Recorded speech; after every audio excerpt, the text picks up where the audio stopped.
Hello, and welcome back to another episode of Dirt Path Exploration. Today we traveled to Brookline, New Hampshire to take the Potanipo Hill at Andreas Institute of Art Trails. The loop trail is approximately 2.0 miles in length and took us about an hour to complete. The trail is only part of a network of trails that crisscross Potanipo Hill, so if you wanted a shorter or longer hike, it would be easily achieved by simply rerouting mid-hike. The service is good, so using a hiking app should be sufficient enough to ensure that you did not get lost. The bugs are thick, however, on this hike, and while most of the trail is shaded, there are sections of clearings that will put you in the open sun. The hike starts out by the parking lot of the Art Institute.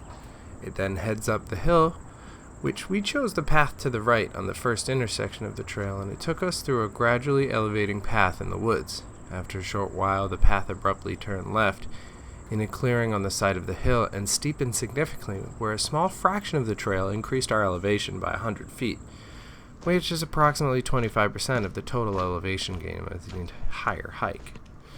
After we reached the top of the clearing, we enjoyed the view, turned into a thickly wooded evergreen section, and came around to another clearing facing the opposite direction.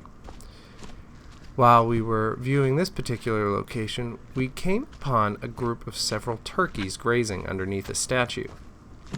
But they moved on quickly, and we didn't get a very good look at them before they did.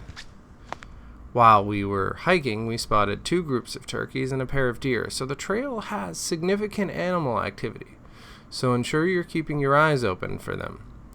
After the 2 overlooks, the trail kind of meanders back down towards the base, passing numerous additional statues along the way. It is at an art institute, after all.